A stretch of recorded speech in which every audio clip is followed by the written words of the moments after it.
Tale of the Brave. Out of all the direct-to-video Thomas specials that were made, this is probably one of the most interesting to look at. Not just because the ones from the Brenner era seem to stand out more than the rest, but also because of how much I remember from these movies when I generally don't think about them, including this one. So now that we dive into Tale of the Brave, does it still have the same charm as the classic series, or should we just ignore this movie completely? Let's find out. The story. To be honest with you guys, as much as this movie tries to tell a fascinating story, at the same time it kinda doesn't. The film begins with this little mystery of Thomas finding a footprint and he doesn't know from which animal it could be. He does try and solve that mystery as the film goes on, but that doesn't really take the story anywhere.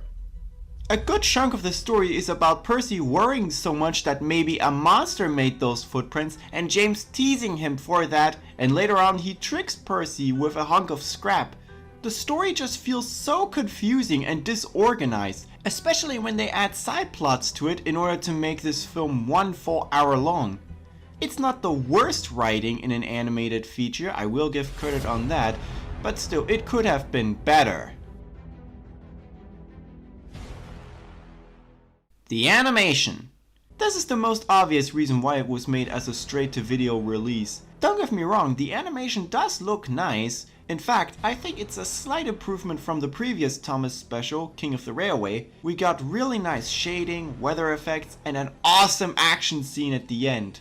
However, since it's straight to video, it's not going to look as beautiful as a recent Pixar or DreamWorks film.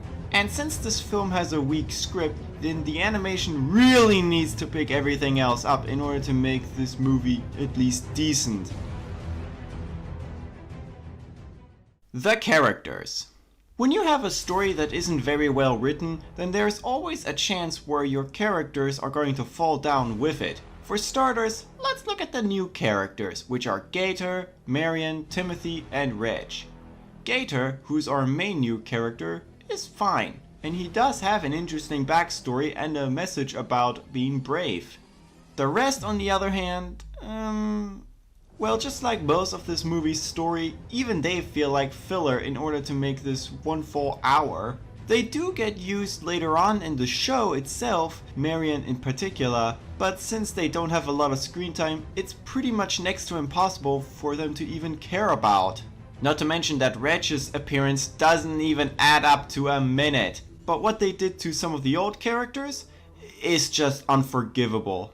For one, it feels like they brought back Percy's character from the Miller era just for this movie, except done worse.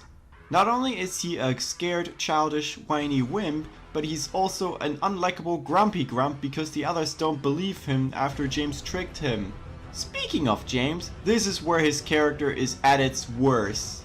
Instead of being an unlikable douche, as if you took the cat in the hat and turned him into a steam engine, James is now a pathetic dumbass who never seems to learn from all the trouble he causes. But that's a topic for another day. The songs. Since Andrew Brenner is known for writing stories and songs, no surprise that he would turn his films into musicals. In this one, there are 3 songs created. One of them plays during the closing credits. And I gotta tell you, these are really nice songs to listen to.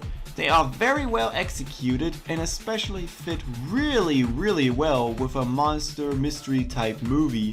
Honestly, I have listened to songs that are better than these, but these are still really enjoyable. There's nothing else I can say about them. Overall, this movie really hit me with mixed feelings. It does have some really nice animation and great songs for its musical numbers, but sadly they don't really save the film from its weak writing and bad character development. It's not as great as some of the other Brenner era movies, but it's still watchable to stand out from something like Mr. Allen Rescue.